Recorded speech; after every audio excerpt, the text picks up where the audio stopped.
Welcome back. Have you ever wondered what it costs to make it in New York City? The organization United Way NYC conducted research to find the true cost of living in one of the most expensive cities in the world. Joining me to discuss their findings is President and CEO of United Way of New York City, Grace Bonilla. Grace, thank you so much for joining me. Thank you for having me. Now, can you just talk about the organization United Way NYC? Of course. So, United Way of New York City is an 85-year-old organization.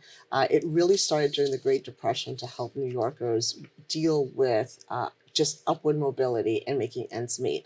That DNA has stayed throughout the 85 years to this point where we're looking at what does upward mobility look like for New Yorkers? How do we make the city a more equitable city? And we do that through four areas of work: education, health, criminal justice, and food and security. Okay, can you talk about like why those are the four like areas that your organization tends to focus on? Absolutely. Historically, it's been the areas that have the most inequity. So we fund, for example, 600 pantries across the city. And I think the pandemic really showed how important those pantries were, but also showed who's actually on those lines. When you look at education and health disparities, those are some of the areas that have real impact in making the kind of living you want to make for upward mobility and a living wage in the city. Now, as I mentioned, your organization released an NYC cost of living report. As we know, for a long time, everyone knew that New York City was a very expensive place to live. What inspired the effort of releasing this report? So we have been actually doing this report for about 20 years. This is our seventh report. The reason this report was so critical is because it was the first time we were looking at a post-pandemic data. The impetus for releasing the report is to really tell New Yorkers what the heck just happened through this pandemic. Why are we all struggling to pay our rent? Over 500,000 people were behind on their rent during the pandemic, and we knew that was going to have detrimental effects in New Yorkers just being able to make ends meet. So this particular report, even though we've been in this business for 20 years, was critically important. Now, I'm really shocked right now to hear that it was like 20 years of trying to find this. So, like, what are the things that you look for, over the span of 20 years, and why does it take so long to kind of find this information? So the information has been pretty consistent. We know that the city is an expensive place to live, but by way of comparison, before the pandemic, based on the data we looked at, 36% of New Yorkers had a hard time making ends meet by the end of the month. Since the pandemic, it's going up to 50. We look at several sources of data that are available to anyone. The American Community Survey, for example, that is submitted by the US Census Bureau. There's also the fair market rent that is done by HUD. So we are looking at official data and how it impacts New Yorkers. And it's been shocking. We were shocked as well. We didn't think the numbers were going to go up as much as they did. Now, I'm curious to know what were the differences between the different boroughs? Because I think if you're a New Yorker, like sometimes living in the Bronx can be vastly different from living in the middle of Manhattan. So, what were some of the differences you found in regard to the cost of living? Well, you're absolutely right. Manhattan has always been incredibly expensive. However, what we found was that three-quarters of those that we looked at in the survey that were income insecure and not able to make ends meet were living in Brooklyn, the Bronx, and Queens. That makes a lot of sense when you look at the rate of rent increase. So for example, in a borough like Queens that normally is seen as pretty affordable, rent went up by 18%. Wow. Now, your organization found that 50% of working age households can't afford the cost of living. What were the reasons for that finding? So some of the most common things that make it really expensive to live here, housing is absolute obvious, but we also saw that transportation is more expensive than it was many years ago, and that the rate of income is not going up at the same rate as transportation. Childcare was another. So the combination of those three, depending of your household composition, is going to put you in a place where you are not making enough to meet your needs for the month. The other one that people sacrifice often, which is why we're in the business of food, is food. It is much easier to cut down on your food budget than it is on your rent budget. So folks that are already vulnerable tend to eat less healthy as they see other things in their budget going up.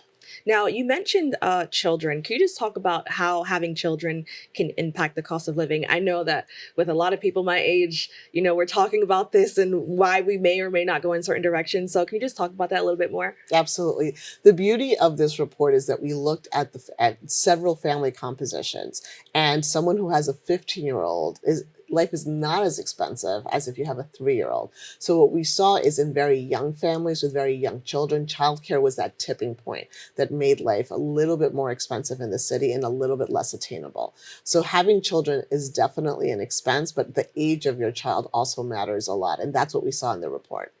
Now, I want to know when we think about $100,000, it could sound like a lot or a little bit, but in New York, can you just explain what that's actually worth?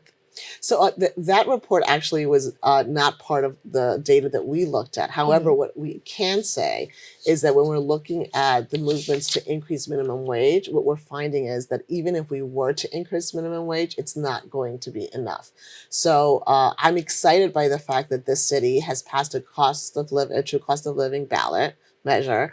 The city will be measuring this. I think it is slated to come out or start the study March of 2024.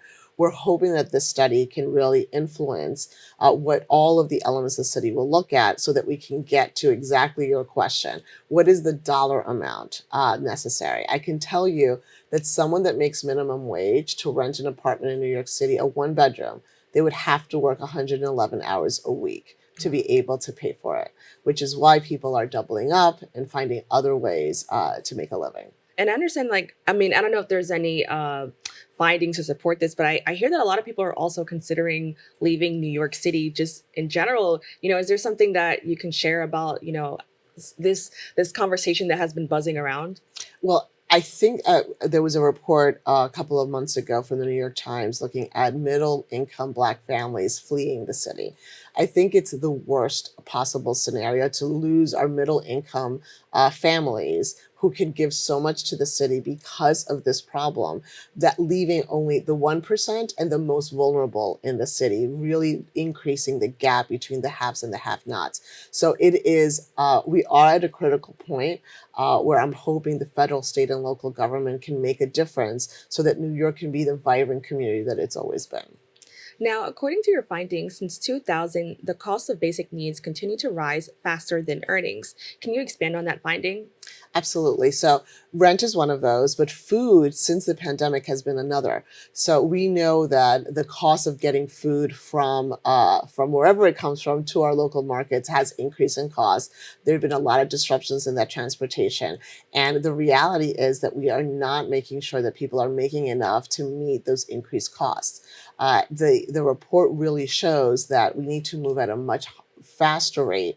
And my hope is that not just government, but private industry takes a look at this report and realizes that if you're going to do business in the city of New York, you need to pay your workers a living wage. Now, you briefly mentioned, Black middle class families. Can you talk about what the study found in regard to racial background and the cost of living in New York City? People of color living in New York City are worse off than their white counterparts. So we found that 65% of Latinas are living below the poverty level or are not making a living wage. When you look at Black New Yorkers, that's about 58%, 56% for Asians. It really is a very stark reality if you're a person of color living in the city of New York. We also found that in order to make the same as your white counterparts, you have to be overly educated. So some white counterparts may be fine with a college degree. People of color in the city of New York have to get graduate degrees and PhDs to make the same amount of money, meaning they're also getting into more debt to try to make a living here. And I also want to talk about age. Did you guys see any differences based on like how old you are? So we didn't see a difference based on how old you are. And to be fair, the report really looked at working New Yorkers, so 18 to right before retirement. The We are hoping that another report will also look at seniors, but one can only imagine that it's only worse if you're not working. Where we saw differences were in borough, race, and the family composition.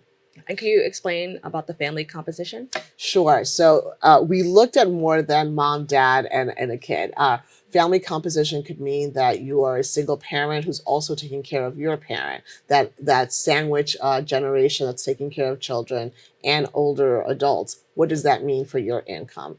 The difference between having a very young child or an older child, that is also going to impact how much money you're spending in that household. So those were the family compositions we were looking at. And I also think, like, this is just me thinking now, how it combines with like how a lot of people of color are also struggling with this a little bit more, because I think it's culturally a thing where a lot of families will have like their grandparents living with them as they get older. And I could, like, if you're a caretaker and a parent, I could see how expensive, that could be for that person who's the head of household. Yeah, you That's can expand exactly on that. right. And frankly, we saw that so prevalent during the pandemic. As home health aides were unable to make it to their elder clients, it was women and women of color who decided to leave their jobs to take care of their parents. As schools closed and said, we're going to do virtual learning, it was women of color who either were taking their children to work with them and until that was unsustainable and then left their jobs. All right. So, yes, absolutely. It is definitely a cultural byproduct of us taking care of our young and old Mhm. that has also led to these findings. And we have about a minute left. Could you just talk about, do you think it will be kind of like a really long transition for us to kind of step out of where we are currently? It unfortunately already has been a very long transition. The official poverty measure at the federal level, for example, has been out of tune with cities like New York for over 60 years. It's studies like this, and this particular report has also been done in a number of other cities across the country. And the changes have been at the local level because federally it's just been too hard to move the needle. Our hope is that we're getting a little bit closer and that we are really empowering people to go look at this report. You can look at it by zip code. You can actually see what's happening in your own neighborhood and advocate for the city so that we can be a more equitable city. Well, Grace, thank you so much for joining me. Thank you so much. To find out more about this report, please go to www.unitedwaynyc.org. We have to take a quick break, but we'll be back with more open right after this.